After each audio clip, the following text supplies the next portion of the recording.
Selamat malam para pemirsa, ketemu lagi di Hot Room dengan saya, Hotman Paris. Heboh lagi, persidangan kasus Sambo sudah hampir 5 bulan. Masing-masing pihak telah mengajukan pembelaan, namun secara tiba-tiba jaksa membuat tuntutan yang sangat menghebohkan yang mengatakan tidak benar atau bohong itu pemerkosaan.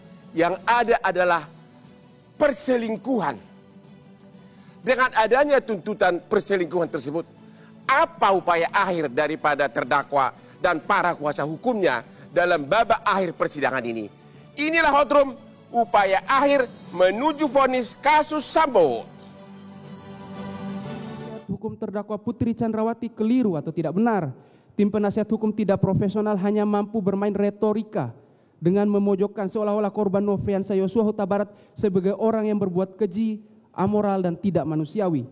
Tim penasihat hukum mengemukakan pendapat tersebut terkesan memperlihatkan sikap emosionalnya menjelek-jelekan korban Nofriansah Yosua Huta Barat. Jika tim penasihat hukum menghendaki motif tersebut seharusnya dari awal persidangan sudah mempersiapkan bukti-bukti valid tentang pelecehan dan pemerkosaan. Akan tetapi tim penasihat hukum yang merasa paling hebat dengan menunjukkan kehebatannya tidak mampu memperlihatkan bukti-bukti tersebut. Penasihat hukum terdakwa Putri Chandrawati sangat tidak profesional menyatakan terdakwa Putri Chandrawati adalah korban kekerasan seksual yang dilakukan oleh korban Nofriansah Yosua Huta Barat. Dalil penasihat hukum tersebut tidak didukung alat bukti di persidangan. Dalil kekerasan seksual atau pemerkosaan bukan peristiwa yang benar terjadi. Dalil-dalil kekerasan seksual atau pemerkosaan hanyalah khayalan tim penasihat hukum yang berkolaborasi dengan terdakwa Putri Chandrawati dengan tujuan agar terdakwa Putri Chandrawati bisa dibebaskan dari perbuatan pembunuhan berencana ini. Hal tersebut menjadi petunjuk kuat bahwa peristiwa kekerasan seksual atau pemerkosaan merupakan bagian dari skenario yang dibuat oleh terdakwa Putri Chandrawati untuk menutupi peristiwa yang sebenarnya terjadi. Sebelum debat yang sangat menarik ini, Hotman selalu minum kopi kesayangan dulu. Lihat nanti kalau saya udah minum kopi ini, garangnya bukan main. Gimana Pak Ahmad Sopyan? Anda sebagai ahli hukum pidana. Iya, menurut Anda apa yang membuat mengarah jaksa mengatakan itu perselingkuhan? Jadi gini, kalau saya melihat ya, ada atau tidak perselingkuhan, ada atau tidak pelecehan, kurang memenuhi kualifikasi sebagai alat bukti. Kenapa? Orang yang dituduh melakukan perbuatan itu telah meninggal dunia berdasarkan pasal 77 KUHP, maka ditutup penuntutan itu. Pertanyaan saya, kok sampai apa tujuannya kejaksaan sampai memfokuskan itu perselingkuhan? Dari segi teori apa? Kalau saya ngelihat begini, kalau itu perselingkuhan, kenapa si jaksa mengangkat itu ya? Ada dua versi.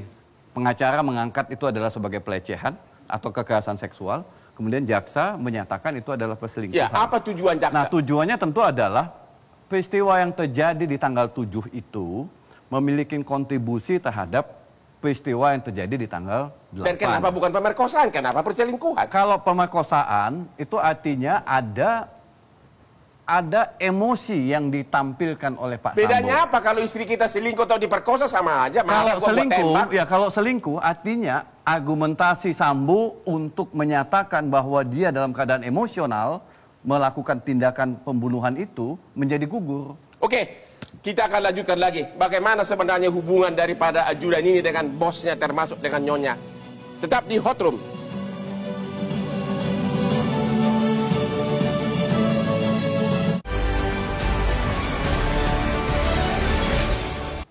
Pertanyaan saya sekarang kepada Pak Ahmad Sopyan, ya.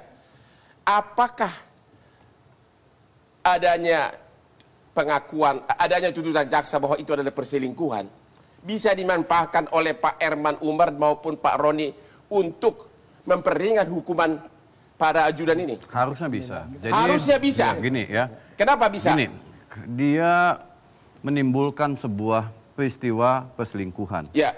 Dalam tuntutan. Tentu jaksa ketika menyebutkan tuntutan, tidak mungkin kalau dia tidak punya bukti yang akurat. Itu satu.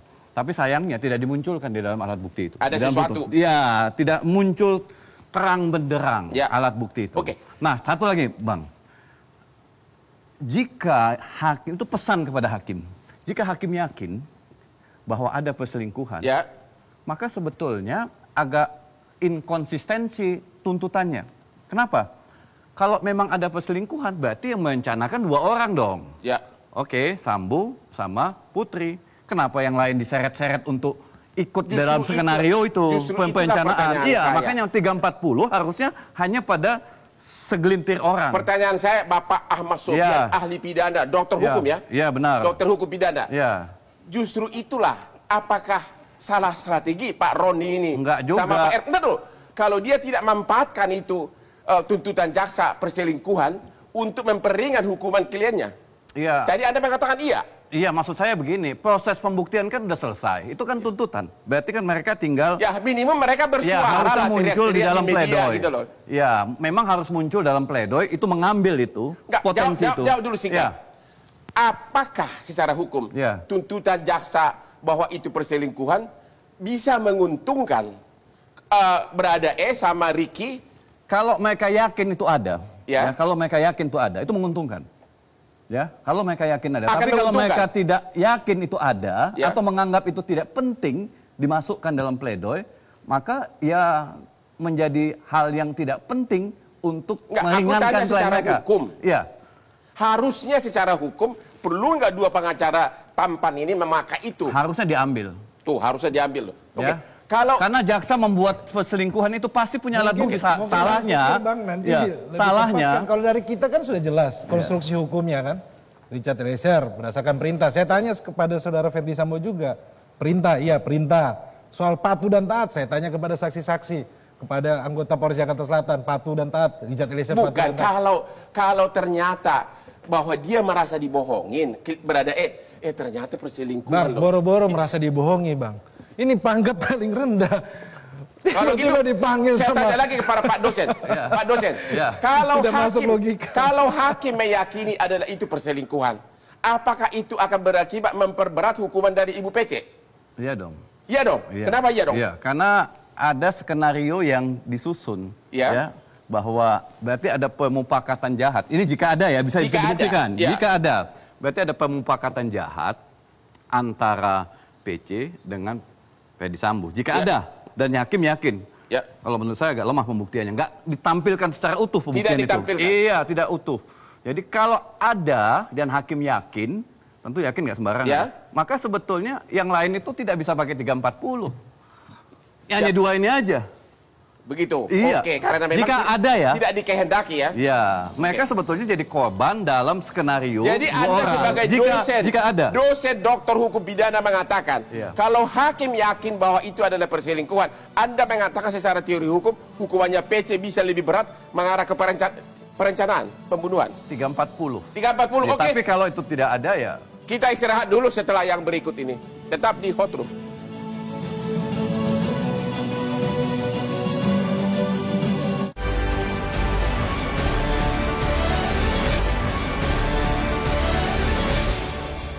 Setuju nggak bahwa memang jaksa keliru dalam bikin surat dakwaan? Kalau menurut saya tergopoh-gopoh dia buat surat dakwah. Tergopoh-gopoh, Iya, kenapa? Karena dia tidak membuat peran yang berbeda antara aktor. Ya. Misalnya Sambo itu harusnya bisa dikategorikan sebagai orang yang menganjurkan melakukan. Ya. Jadi 55 ayat 1 angka kedua. Ya. Kemudian yang lainnya harus ada peran lain membantu melakukan. Misalnya Ya. dengan pasal Sedangkan 56. PC menurut Anda?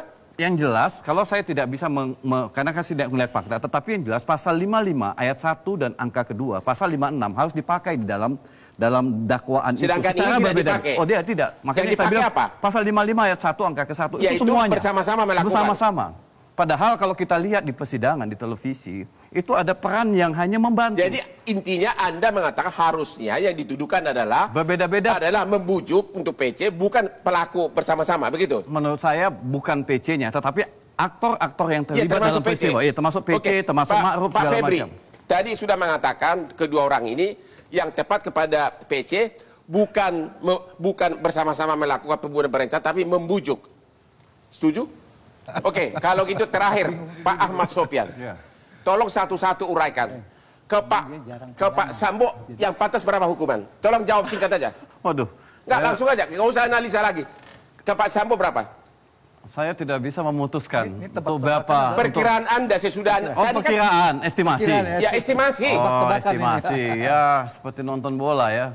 Kalau estimasi ya, kemungkinan, karena dia dituntut dengan 20 tahun. Ya. Kemungkinan Ya diponis... seumur hidup loh. Seumur hidup, diponis kemungkinan 20 tahun ingkrahnya. 20 tahun. Ingkrahnya. Nanti sampai PK gitu.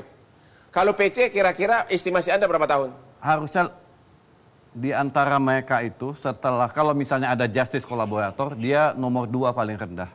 Artinya justice kolaborator yang paling karena ringan. sebetulnya dia dalam skenario ini Oke, kalau gitu antara 8 sampai 12 berapa tahun untuk PC?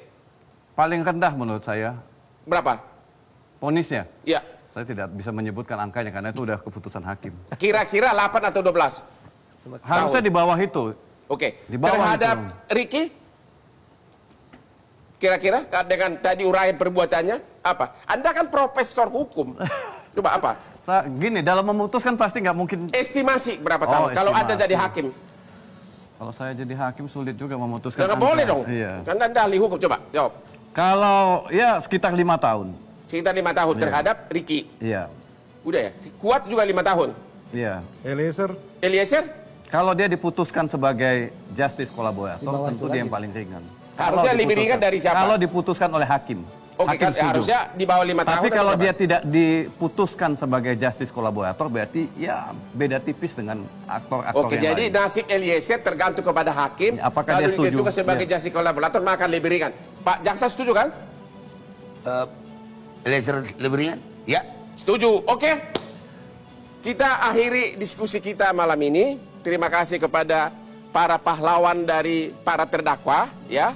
Ini pengacara daripada Brada Eliezer, pengacara dari Ricky, pengacara dari Ibu PC, dokter hukum kita, dan mantan jaksa yang sudah 30 tahun lebih. Kita pengacara pro bono, Bang. Oh begitu ya? Iya. Oke, dan ditebelin juga itu. pengacara pro bono. Oke.